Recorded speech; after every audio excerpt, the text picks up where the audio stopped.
안녕하세요. 저는 경남 창원에 있는 가음정교회를 섬기는 제인호 목사입니다. 오늘도 두란노 성경교실 시청자 가족 여러분들을 만나게 되어서 기쁘고 감사하게 생각을 합니다. 저는 지금 에스라 말씀을 가지고 우리 시청자 여러분들을 만나 뵙고 있습니다.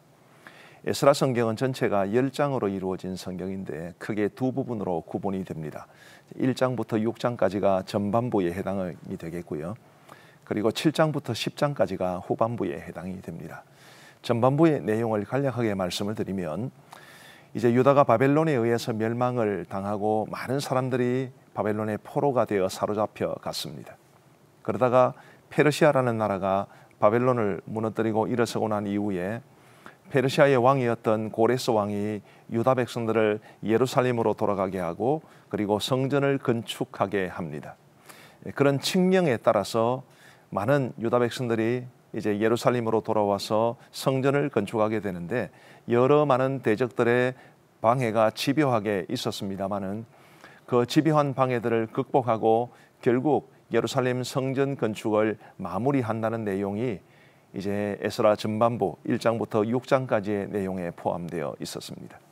이제 에스라 7장부터는 이 에스라 성경이 에스라라는 사람의 이름을 딴 것인데 그 에스라가 본격적으로 등장을 해서 성전 건축 이후에 예루살렘 백성들의 공동체를 어떻게 이끌어가고 어떻게 섬겨가는가, 그래서 이 예루살렘 공동체가 어떻게 세워져 가는가를 말해주고 있습니다.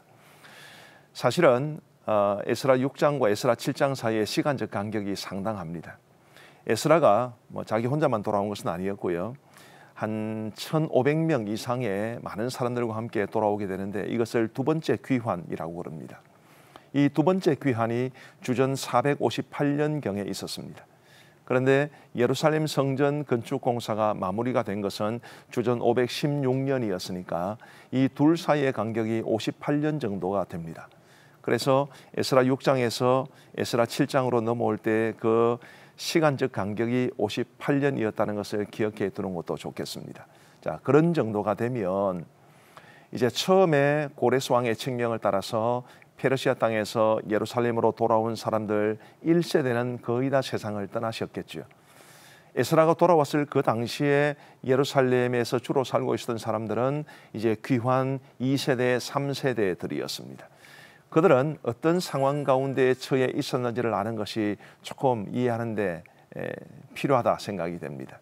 자, 우리가 그 당시 그 사람들 속에 있었다고 한번 생각을 해보십시다. 예루살렘 성전을 완공했습니다. 많은 어려움이 있었음에도 불구하고 그들이 하나님 앞에 충성된 마음으로 예루살렘 성전을 건축을 했습니다. 그러면 그들의 마음속에 기대하는 게 있었지 않았을까요? 그들은 뭘 기대했겠습니까? 자, 솔로몬 성전의 뒤를 이은 제2의 성전을 그들이 건축을 했습니다. 더군다나 그 예루살렘 성전 건축을 주도했던 사람이 스룹바벨인데 그는 다윗 가문의 후예였습니다.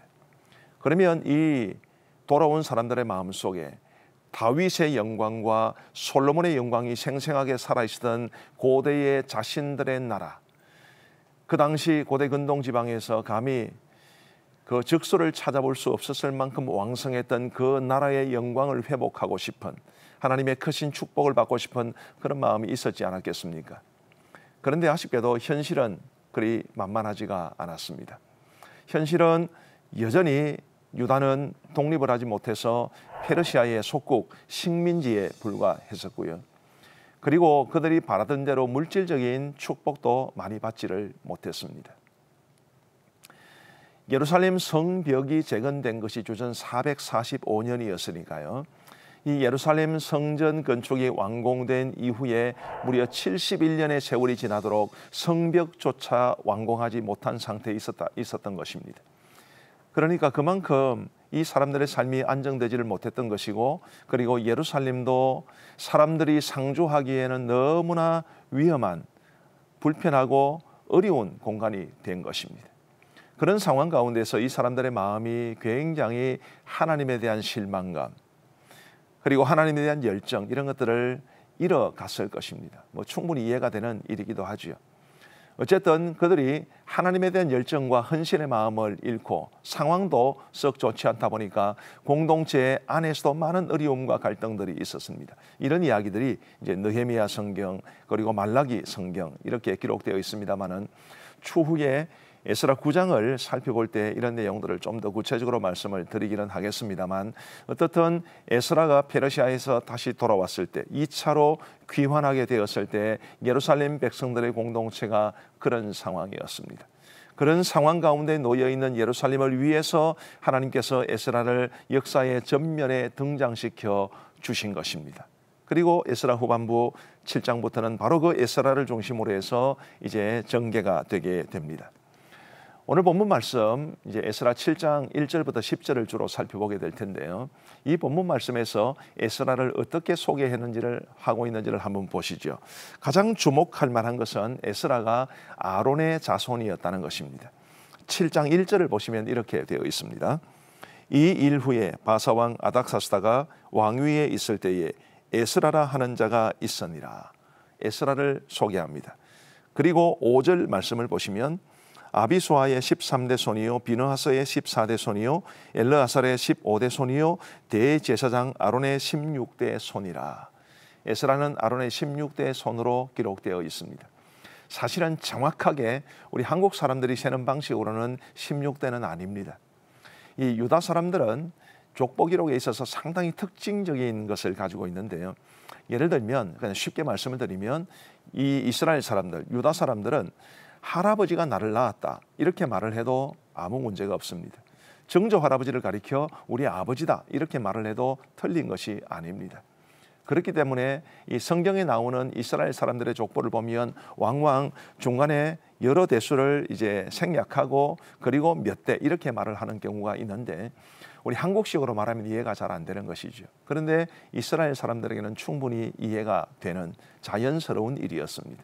그래서 이 에스라 저자는 에스라가 아론의 16대 손이었다는 것을 의도적으로 맞추기 위해서 중간에 많이 빼고 16대로 맞추어 놓은 것입니다. 왜 16대 손인가에 대해서는 설명이 너무 길어야 하기 때문에 생략을 하겠습니다만은 어쨌든 여기에 핵심적인 것은 에스라가 아론의 자손이었다는 것입니다. 자, 아론은 대제사장이었습니다. 하나님께서 세우신 첫 번째 대제사장이 바로 아론이었습니다. 제사장직은 이제 혈연으로 승계가 되기 때문에 당연히 에스라도 제사장이었습니다. 그런데 이 에스라를 소개할 때에 제사장으로만 소개를 하는 것이 아닙니다. 6절 말씀을 보십시오. 6절 상반절에 이렇게 기록되어 있습니다. 이 에스라가 바벨론에서 올라왔으니 그는 이스라엘의 하나님 여호와께 주신 모세의 율법에 익숙한 학자로서라고 말을 하죠. 오히려 제사장이라는 말은 빼고 앞부분에 소개가 되었기도 합니다만은 제사장이라는 말은 의도적으로 빼고 그가 하나님의 율법에 익숙한 사람이었다라고 소개를 합니다. 이것은 굉장히 중요합니다. 자, 에스라가 아론의 자손으로서 제사장이었는데 그가 오늘 본문에 소개되고 그리고 에스라 후반부를 이끌어갈 때는 제사장으로서의 역할보다는 하나님의 율법에 익숙한 학자로서 하나님의 율법의 기초에서 이스라엘 백성들의 공동체를 세우기를 원하는 사람으로 소개가 되고 있는 것입니다. 이것이 왜 중요하냐 하면 이제 에스라를 기점으로 해서 이스라엘 백성들의 공동체의 성격이 조금 바뀌는 것입니다. 그 이전까지는 성전을 중심으로 해서 제의적 공동체, 하나님 앞에 제사를 드리고 율법에 따라 종교적 예식을 굉장히 중요하게 여기는 그런 제의적 공동체였다면 이제는 하나님의 율법 공동체, 말씀의 공동체로 전환된다라는 것을 보여주는 것이 에스라의 등장이라는 것입니다. 그리고 이것은 오늘 우리 시대를 살아가는, 현 시대를 살아가는 우리에게도 굉장히 중요한 도전을 줍니다. 하나님께서 우리 믿음을 가진 하나님의 자녀들이 어떤 공동체를 세우기를 원하시는 것입니까? 바로 말씀의 공동체를 세우기를 원하는 것입니다. 각 교회마다 강단에서는 하나님의 말씀이 은혜롭게 선포되고 그리고 많은 성도들은 강단에서 선포되는 하나님의 말씀을 아멘으로 화답하고 은혜를 받고 그리고 그 말씀대로 살아가기를 몸부림치고 뿐만 아니라 성도들이 하나님의 말씀을 정말 사모해서 말씀을 읽고 배우고 묵상하고 그리고 우리 목회자들은 그런 성도들에게 하나님의 말씀을 바르게 은혜롭게 가르쳐서 모든 그리스도인들이 하나님이 기뻐하시는 아름다운 말씀의 사람으로 세워가는 것을 하나님께서는 기뻐하신다는 것을 우리에게 보여주고 있는 것입니다. 그렇다고 해서 예배가 중요하지 않다는 것은 아닙니다. 하나님 앞에 예배하는 것은 너무너무 중요하지만 누가 와서 예배를 해야 합니까? 하나님의 말씀을 사랑하고 그 말씀대로 살아가기 위해 몸부림치는 사람들이 하나님 앞에 나와 예배하는 것을 우리 하나님께서는 기뻐하신다는 것을 알 수 있습니다. 우리가 추구하는 공동체는 어떤 공동체여야 합니까? 하나님의 말씀에 기초한 예배 공동체, 이렇게 설명드리는 것이 좋을 것 같습니다. 우리가 정말 말씀을 사랑하고 정말 말씀대로 살아가기 위해 애쓰는 가운데 하나님 앞에 예배를 드릴 수 있는 그런 공동체를 우리 모두가 세워갈 수 있게 되기를 바라고, 그런 공동체를 세우기 위해서 우리 한 사람 한 사람이 하나님의 말씀을 정말 사모하고 그리고 하나님의 말씀대로 살아가기 위해 애를 쓸 수 있게 되기를 간절히 바랍니다. 자, 이 에스라는 어떤 사람이었으며 어떤 삶을 살아갔을까요? 에스라의 삶은 굉장히 중요합니다. 왜냐하면 우리 많은 그리스도인들에게 모범이 되는 귀한 사람일 뿐만 아니라 특별히 에스라가 이스라엘 민족의 지도자였다는 점에서 우리 교회의 영적 지도자들, 우리 그리스도인들 가운데서 지도자의 위치에 있는 사람들에게 우리가 어떤 삶을 살아가야 하는지에 대해서 굉장히 중요한 도전을 주기 때문입니다. 다시 한번 6절을 보시기를 바랍니다. 이 에스라가 바벨론에서 올라왔으니 그는 이스라엘의 하나님 여호와께서 주신 모세의 율법에 익숙한 학자로서 그의 하나님 여호와의 도우심을 입음으로 왕에게 구하는 것은 다 받는 자이더니. 왕에게 구하는 것은 다 받는 자이더니. 이 왕은 아닥사스다 왕을 가리킵니다. 페르시아를 다스리고 있었던 아닥사스다 왕에게 구하는 것은 다 받는다. 이것은 굉장한 일 아니겠습니까? 우리가 종종 이제 성경에 나오는 인물들에 대해서 생각을 할 때 성경에 그 이름이 언급이 되면 또 특별히 긍정적인 사건과 연결이 되면 우리가 그 사람에 대해서 굉장히 긍정적으로 생각하는 경향이 많이 있습니다. 이 아닥사스다 왕 역시 그렇죠. 아닥사스다 왕에 대해서도 성경이 언급되니까 사람들이 아닥사스다 왕을 굉장히 긍정적으로 생각을 합니다만은 마냥 긍정적인 인물만은 아닙니다. 고대 세계에서는 이 페르시아뿐만 아니라 고대 세계에서는 왕들이 굉장히 포악한 경우가 많았습니다. 왜냐하면 그래야 왕으로서의 카리스마를 보여줄 수 있다고 생각했기 때문입니다. 이 아닥사스다 왕도 예외는 아닙니다. 그는 포악한 왕, 자신에게 주어진 권위를 카리스마를 막강하게 휘두르는 그런 사람이었습니다. 그런 사람에게 있어서 에스라가 왕에게 구하는 것은 다 받는 사람이었다. 이런 표현은 정말로 굉장히 주목할 만한 일인 것입니다. 자, 그렇다면 과연 에스라는 어떤 위치에 있었기 때문에 왕에게 구하는 것은 다 받는 사람이었는가? 이걸 한번 생각해 볼 필요가 있습니다. 우선 에스라는 일반 평민은 아니었을 겁니다. 오늘 본문에 에스라가 학자로 나오죠. 율법 학자. 근데 학자를 가리키는 말, 히브리어 사파르라는 말은 율법을 많이 알고 율법을 잘 아는 사람을 가리키는 말이기도 합니다만은 페르시아의 높은 관직을 가리키는 말이기도 했습니다.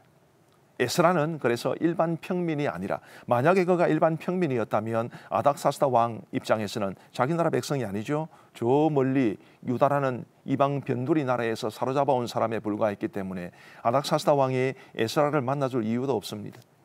에스라가 아마 페르시아에서 높은 관직에 있는 사람이었기 때문에 아닥사스다가 에스라와의 관계를 형성할 수 있었을 것이고, 그리고 그 에스라의 모습을 가만히 지켜보면서 이 에스라가 정말로 너무 귀한, 비록 왕의 입장에서 보더라도, 비록 불신자의 입장에서 보더라도 이 에스라의 삶이 탁월하고 균형 잡혀 있는 삶이었기 때문에 그를 존중해 주었을 겁니다. 그래서 에스라가 왕에게 구하는 것은 다 허락해 주는 그런 엄청난 혜택을 베풀어 줄 수 있었습니다. 물론 이 에스라에 대한 아닥사스다 왕의 넓은 마음, 관대한 마음은 에스더와 모르드게의 영향을 받았을 가능성이 굉장히 큽니다만은 어떻든 에스라의 삶도 아닥사스다 왕에게 굉장히 존귀함을 받는, 아닥사스다 왕이 볼 때에도 정말 참 귀하다, 대단하다 싶을 정도의 모습으로 바라볼 수 있을 정도의 아름다운 삶을 에스라는 가지고 살아갔을 겁니다. 오늘 우리 믿음을 가진 사람들에게 에스라는 도전합니다. 아니, 하나님께서 에스라의 삶을 통해서 우리에게 도전해 주고 계십니다. 과연 우리의 삶은 예수님을 안 믿는 사람들에게도 존중받을 수 있는 삶의 모습인가? 우리가 만일 직장인이라 치고 이 아닥사스다 왕을 예수님을 안 믿는 좀 까다로운 상관이라 했을 때에 우리가 예수님을 안 믿는 까다로운 상관에게도 삶을 인정받고 존중받을 수 있는 그런 모습으로 살아가는가? 마땅히 그러해야 한다는 것을 우리 하나님께서는 에스라의 모습을 통해서 보여주고 계십니다. 부디 우리 두란노 성경교실 시청자 여러분들께서는 에스라가 보여준 이런 삶의 모범을 따라 하나님께서 에스라의 삶을 통해서 우리에게 도전해 주시는 것을 따라 정말 불신자들에게도 존중함을 받는, 불신자들에게도 칭송을 받는 그런 멋진 삶을, 아름다운 삶을 살아갈 수 있게 되기를 간절히 바랍니다. 우리의 노력만으로 이루어지는 것은 아닙니다. 다시 한번 6절을 보십시오. 6절 말씀의 하반절을 보시면 그의 하나님 여호와의 도우심을 입음으로 왕에게 구하는 것은 다 받는 자이더니 이렇게 기록하고 있죠. 하나님의 도우심이 있었기 때문에, 하나님께서 은혜를 베풀어 주셨기 때문에, 하나님께서 돌보아 주셨기 때문에, 그래서 에스라는 아닥사스다 왕에게 구하는 것은 다 받을 만큼 사랑과 인정과 총애를 받는 사람이 된 것입니다. 우리 그리스도인들의 인간관계가, 사회관계가 어떠해야 되는지를 보여주죠. 우리에게는 하나님의 은혜가 절대적으로 필요합니다. 우리가 구원받는 것을 하나님의 은혜로 받는다라고 말하지만 우리의 모든 일상의 삶에 하나님의 은혜는 필요합니다. 사람들과의 관계에서도, 우리의 사회생활에서도 하나님의 은혜는 절대적으로 필요합니다. 우리 모든 시청자 여러분들께서 하나님의 은혜 속에 거하셔서, 그래서 주변 사람들과의 관계도 아름답게 만들어 가시고 하나님의 은혜를 힘입어서 삶이 정말 멋지고 안정된 삶이 되셔서 수많은 사람들에게 존귀함을 얻게 되기를 간절히 바랍니다. 이제 7절 말씀부터 보시면 아닥사스다 왕 제7년에 에스라가 여러 많은 사람들과 함께 예루살렘으로 돌아오게 되었다라는 것을 말해줍니다. 8절을 한번 보시면요. 이 에스라가 올라왔으니 왕의 제7년 5째 달이라. 아닥사스다 왕 제7년 5월 달에 예루살렘에 도착했다라고 말을 해주고 있습니다. 9절 말씀을 보시면 첫째 달 초하루에 바벨론에서 길을 떠났고 라고 말하죠. 여기 바벨론이라고 말을 하고 있습니다만은 바벨론은 이미 페르시아에서 무너졌는데 그래서 페르시아 땅을 말합니다. 왜 바벨론이라고 말하는지에 대해서는 뭐 길게 설명드릴 수는 없지만 페르시아와 바벨론, 페르시아가 바벨론의 땅을 상당 부분 차지했기 때문에 그냥 관념상, 통념상 그냥 페르시아 땅을 바벨론이라 하기도 했습니다. 그래서 바벨론이라고 한 것이고 실제로는 페르시아 땅이죠. 첫째 달 초하루에 바벨론에서 길을 떠났고 그리고 5째 달 초하루에 예루살렘에 도착했으니까 4개월이 걸린 것입니다. 사실은 한 11일 정도 더 늦게 출발을 했습니다만 그 부분에 대해서는 나중에 다시 설명드리기로 하고요. 어쨌든 한 4개월 정도 걸렸습니다. 그 총 거리는 한 1,500km, 굉장히 먼 거리죠. 그 먼 거리를 약 4개월이 걸쳐서 여행을 해서 예루살렘에 도착을 했습니다. 자, 10절 말씀을 보시기를 바랍니다. 10절은 이렇게 말합니다. 에스라가 여호와의 율법을 연구하여 준행하며 율례와 규례를 이스라엘에게 가르치기로 결심하였더라. 저는 이 말씀이 너무 좋습니다. 제가 에스라 전체 말씀을 통해서 가장 좋아하는 말씀이 이 말씀이 아닌가 그렇게 생각을 합니다. 자, 우리 성경에는 에스라가 여호와의 율법을 연구하고 또 준행하고 가르치기로 결심하고 이렇게 이해가 될 여지가 있습니다만은 원어를 보면 이 결심했다라는 것이 세 가지에 다 영향을 끼칩니다. 그러니까 에스라가 하나님의 율법을 연구하기로 결심하고 준행하기로 결심하고 가르치기로 결심하고 결심했다는 것이 이 세 가지를 다 묻고 있습니다. 참 목회자에게 있어서 너무너무 귀한 도전이 되고 모범이 됩니다마는 목회자뿐만 아니라 우리 모든 성도들에게 다 중요합니다. 한번 세 가지를 조금 더 구체적으로 한번 살펴보십시다. 에스라가 제일 먼저 뭘 결심했다고요? 그는 여호와의 율법을 연구하기로 결심했습니다. 조금 이상하다는 생각이 안 듭니까? 아까 7장 6절 말씀에 보시는 것처럼 그는 이스라엘의 하나님 여호와께 주신 모세의 율법에 익숙한 사람이었다라고 이미 말을 합니다. 그런데도 그가 하나님의 율법을 연구하기로 결심했다는 것은 우리에게 굉장히 중요한 도전을 줍니다. 하나님의 말씀의 세계는 끝이 없지요. 그래서 하나님의 말씀을 전하고 가르치는 목회자들은 끊임없이 하나님의 말씀을 연구해야 한다는 중요한 도전도 우리에게 줍니다. 뿐만 아니라 우리 성도님들에게도 마찬가지입니다. 우리 성도님들께서도 하나님의 말씀을 배우는 일에 최선을 다하시기를 바랍니다. 목회자들의 경우처럼 하나님의 말씀을 연구한다 이렇게 말을 하면 너무 거창할 수 있으니까 우리 목회자들 이외에 우리 모든 직분자들, 우리 모든 성도들은 하나님의 말씀을 배우기로 결심하시면 좋겠다 이런 생각이 듭니다.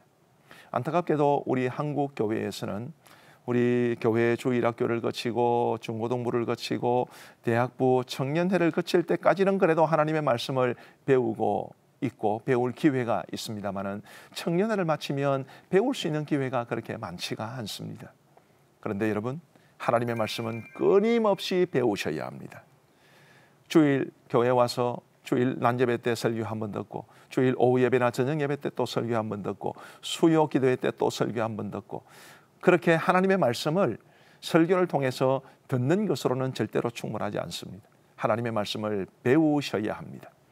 사실은 각 교회 형편마다 상황이 좀 다르기 때문에 하나님의 말씀을 배울 기회가 많지 않을 수도 있겠습니다만은 그런 점에서 제가 이 두란노 성경교실에서 강의를 해서가 아니라 이 두란노 성경교실 이런 프로그램이 정말 말씀을 배울 수 있는 좋은 기회이지 않습니까?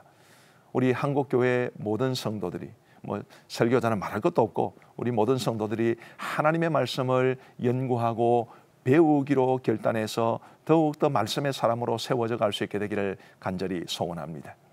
자, 두 번째로 에스라는 하나님의 말씀을 준행하기로 결심했습니다. 이 말씀이 저에게는 너무 큰 도전이 됩니다. 자, 에스라가 하나님의 말씀을 연구하기로 결심을 했습니다. 가르치기로 결심했습니다. 이 중간에 뭐가 있는 것입니까? 준행하기로 결심하는 것이 있습니다.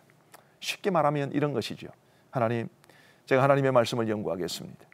하나님의 말씀을 연구해서 깨달은 것을 가장 먼저 제가 실천하고 준행하겠습니다. 그런 각오가 에스라에게는 있었던 것입니다.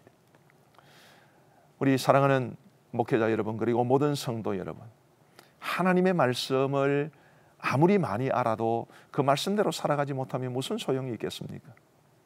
흔히 가장 먼 여행이 머리에서 가슴까지의 여행이라고 그러죠. 아는 것이 우리의 가슴을 뜨겁게 해야 되는데 그게 쉽지 않다는 것을 말해주는 것입니다. 제가 생각할 때 머리에서 가슴까지의 여행도 멀지만 여행에서 손과 발로의 가슴에서 손과 발로의 여행도 참 먼 것 같습니다.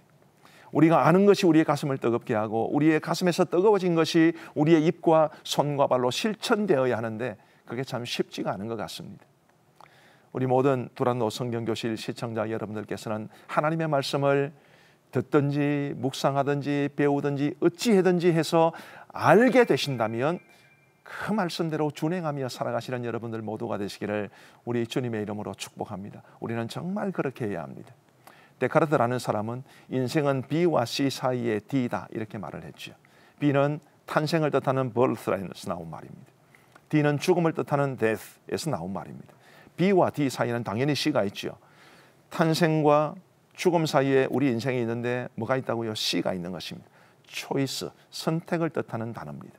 바로 거기에서 C인데 우리가 하나님의 말씀을 순종해야 되느냐 그렇지 않아야 되느냐 그런 선택의 상황이 주어질 때마다 하나님의 말씀을 선택해서 순종하기로 선택해서 준행하는 여러분 모두가 되시기를 우리 주님의 이름으로 축복합니다. 그리고 이제 마지막으로 가르치기로 결심했다고 그러죠. 우리 한국교회에서는 교회들마다 목회자들이 바르게 성경을 가르치고 목회자들뿐만 아니라 주일학교 교사라든지 혹은 구역장이나 목자든지 사람을 가르치는 지위에 있는 분들은 우리 하나님의 말씀을 정말 잘 가르치기로 결심을 해서 우리의 모든 사역을 통해서 우리의 모든 직분을 수행함을 통해서 하나님의 말씀을 성도들에게 바르게 가르칠 수 있게 되기를 간절히 바랍니다. 이 에스라의 삶은 우리의 삶이 어떠해야 되고 우리의 영적 공동체가 어떠해야 되는지를 보여주는데 부디 하나님의 말씀이 흥황하는 공동체, 하나님의 말씀이 이끌어가는 우리 모든 믿음의 사람들의 삶이 될 수 있게 되기를 간절히 소원합니다. 오늘은 여기까지 살펴보겠습니다.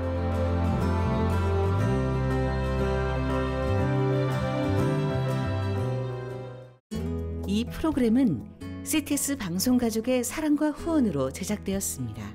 후원 전화 02-6333-1003번, ARS 060-808-1004번으로 전화주세요.